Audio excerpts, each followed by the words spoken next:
Hello everyone, नमस्कार। म चाहिँ आज बोल्नु लागिरहेको छु टिकटकमा त्यो दुईजना सानो केटाकेटीको बिहा गरेर पोतै दल्दिएको देखेर अचम्मै लाग्यो। कुन चाहिँ सेन्चुरीमा छौँ हामी, कस्तो होला। अहिले चाहिँ कलिजुग हो, जेसा करनी वेसा भरनी भन्छ। कुन चाहिँले उत्साहेर त्यसो गर्नुभएको, आफ्नो छोराछोरीलाई त्यसो गर्यो भने पनि कति होला। उहिलेको जमानामा चाहिँ के अरे राजाले के अरे काम बाँड्नलाई यो जातपात भनेर छुट्याएको। अहिले हामी कुन चाहिँ सेन्चुरीमा छौँ, तर हाम्रो जात, हाम्रो नेपाली चाहिँ कस्तो हो भने जनै गए पनि के अरे कुकुरको के भन्छ पुच्छर जति वर्ष ढुङ्ग्रोमा राखे पनि बाङ्गोकै बाङ्गो भन्छ नि, त्यस्तै रहेछ। आएर विदेशमा जान्छ, दुनियाँभरको उनीहरूको एकदम फेसनेबल लुगा लाउनु, उनीहरूको कल्चर अब जुन चाहिँ हाम्रो छँदै छैन। नानी पाउनुलाई यत्रो पेट पारेर बेबी सावर अरे कुनी के सावर अरे दुनियाँभर चाहिँ गर्छन्। तर यो एकदमै कुनीति हैन भन्नु कि के हो। यो त हाम्रो उसमा त छैन त, शास्त्रमा पनि छैन, केहीमा पनि छैन। यो चाहिँ कुन चाहिँले उत्साहेर चाहिँ यस्तो गर्नुभएको, यो चाहिँ एकदमै नराम्रो। यही कारण चाहिँ आफ्नो देश, आफ्नो संस्कृति, आफ्नो भाषा जोगाउनु नसकेपछि भन्छ नि नेपालमा अब अरू धर्म आएर दुनियाँभर गर्यो नि। यस्तै कारण चाहिँ मान्छेलाई बाध्यता हुन्छ र धर्म अब चेन्ज गर्छ। किनभने अरू बाहिरको विदेशी धर्मले केही मान्दैन, एक्सेप्ट गर्छ। हाम्रो धर्म चाहिँ को नाममा दुनियाँभरको यो कुनीतिहरू अपनाएर अहिले चाहिँ यो चाहिँ के अरे के भन्छ सत्यजुग होइन। उहिलेको सत्यजुगमा त अब भगवान नै जन्मेर आएको थियो र के गर्दा एकै उयो अब त्यस्तो हुँदैन थियो भन्छ। अहिले यो कलिजुगमा चाहिँ जेसा जेसा करनी वेसै भरनी भन्छ। कर्म चाहिँ एकैपल्टमा देखाइहाल्छ। जसले चाहिँ यो चम्काएर गराउनु लाएको उनीहरूको पनि छोराछोरीलाई त्यस्तै होला। फेरि हाम्रो नेपालीमा अरू जात त भन्दिनँ, यो छेत्री बाहुन, म पनि बाहुनै सँग बिहा भएको छेत्री हो। यो छेत्री बाहुन नेवार चाहिँ साह्रै नेवार पनि हो। साह्रै नेवारले बाहुनहरूसँग बिहा गर्नुभन्दा बरु गोरासँग गरोस् भन्छ अरे। बाहुनले पनि त्यसै भन्छ अरे। मैले बिहा गर्दाखेरि छेत्रीसम्म त ठिकै छ नि भनेर कतिजनाले भनेको। मेरो सासू ससुराले त भन्नु भएन, इमिडिएट फ्यामिलीले त होइन। कतिजनाले त्यस्तो भन्यो। अहिले उनीहरूकै छोराहरू नेवारी लिएर बसिरहेको छ। तर जातपात त म त मान्दिनँ पनि, मेरो पनि बुढाले मान्दैन। जहाँ जसलाई काटे पनि रगत आउने हो। तर यो चाहिँ साह्रै भएन है। आम्मामामा अचकाली के अरे आफ्नो संस्कृति बाँच्नुलाई गाई काट्नु रोक्नु सकेको छैन। दुनियाँभरको बाहिर विदेशीको के आएर रोक्नु सकेको छैन। ती नानु बाबुहरू बिहा गरेर बिहा भएर खुसी हुनु नै सबभन्दा ठुलो हो। खुसी छैन र त्यो आफ्नो जातमा कोसँग बिहा गर्यो, दुनियाँभरको रीति अपनायो गरेर जात भएन भने चाहिँ त्यसको चाहिँ केही पनि अर्थ हुँदैन हो।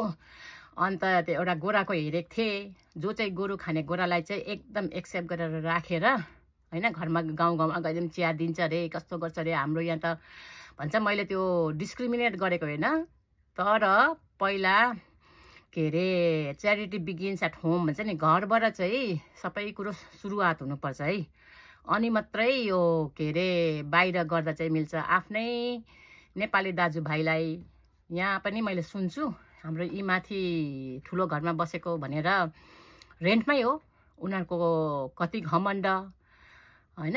के अरे त्यो ड्राइभवे रोकेर राखेर निस्किनुलाई अर्को पछाडि बस्ने मान्छेलाई, जो चाहिँ पछाडि बस्छ उसको ड्राइभवे हो, त्यो निस्किनुलाई कति गाह्रो पर्छ। त्यहाँको अब अलिकति एज पुगेको बुढाबुढी बस्छन्, उनीहरूको डिसेबिलिटीमा छ, त्यस्तो पनि बुझ्दैन। त्यो डिसेबिलिटीमा भएपछि मान्छेले अगेन्स्ट द रुल जानु हुँदैन हो। मेरो चिनेको एउटा मान्छेलाई पनि पछाडिपट्टि घरमा बसेर अगाडिपट्टिको घरमा चाहिँ के अरे लन्ड्री छ अरे। अन्त लन्ड्री गर्नु हप्तामा एकपल्ट मात्रै आउनु भन्छ अरे। उसको घर हो र होइन। यो कति खालको कूटनीति भएको होला। यो सबै माओवादीहरू चाहिँ, म त नेपालको होइन, तर तपाईँहरूलाई चाहिँ आइडेन्टिटी पाएर होला सायद त्यति केही लाग्दैन होला। हामी चाहिँ दार्जिलिङमा आइडेन्टिटी नपाएर नेपाली भन्नु पाउँदा मैले यहाँ तपाईँ कताको भन्दा म नेपालको नेपाली भन्छु। मेरो बुढा नेपालको भएपछि म नेपाली भन्नु गर्व लाग्छ इन्डियन भन्नुभन्दा। तर जे नै भए पनि हामी जतासुकै बसे पनि जे नै गरे पनि हाम्रो के अरे एन्सेस्ट्रल, मलाई कति शब्दहरू बिचमा अलिक आउँदैन, सरी है, सोच्दै बोल्नुपर्छ। त्यो आफ्नो भाषा जान्दिनँ भनेर मैले घमण्ड गरेकोमा होइन, हाम्रो मान्छेलाई चाहिँ आफ्नो भाषा जान्दिनँ, हातले खानु जान्दिनँ भन्दा घमण्ड गर्छ होइन। अङ्ग्रेजी भाषा नजान्नुलाई चाहिँ उनीहरूलाई एक के अरे लाज, आफ्नो भाषा नजान्नु चाहिँ घमण्ड। त्यो चाहिँ होइन, मेरो आफ्नो यहाँ बिमारी कति मलाई उसले गर्दाखेरि स्ट्रेसले गर्दा कति शब्दहरू आउँदैन र भनेको होइन। तर त्यो चाहिँ एकदमै जसले गर्नुभएको छ त्यो रणनीति भन्छ कि कुनीति भन्छ कि त्योहरूले चाहिँ भोगेर जानुपर्छ है। यो संसारमा चाहिँ कर्म नै बोकेर जानुपर्छ। र यति नै भनेर लामो भयो भिडियो, हेरिदिनु होला।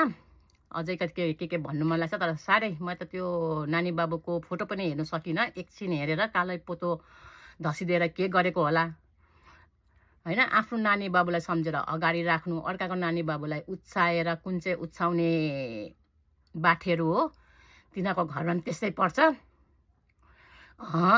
बिहा भन्ने आफ्नो नेपालीभित्र गऱ्यो भने भइगयो त। नेपालीभित्रमा के को जातपात हो न भित्तामा अचकालीको होइन। बाहिरको जातकोसँग गऱ्यो भने चाहिँ घमण्ड एकदमै गरेर स्वीकार गरेर आमामा दुनियाँभरको गरेर देखायो।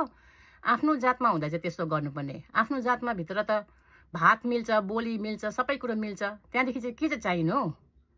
यो चाहिँ अति नै भयो है। आमामा यो चाहिँ के अरे कलिजुगको के अरे एकदम चरम सीमामा पुगेको चाहिँ यही रहेछ है। यस्तोहरू देख्नु पाएको मलाई चाहिँ साह्रै मन दुख्यो, साह्रै नराम्रो लाग्यो र भन्दैछु। कसैलाई केही चुट पुऱ्याउनु पुग्यो भने म क्षमा चाहन्छु। नमस्कार।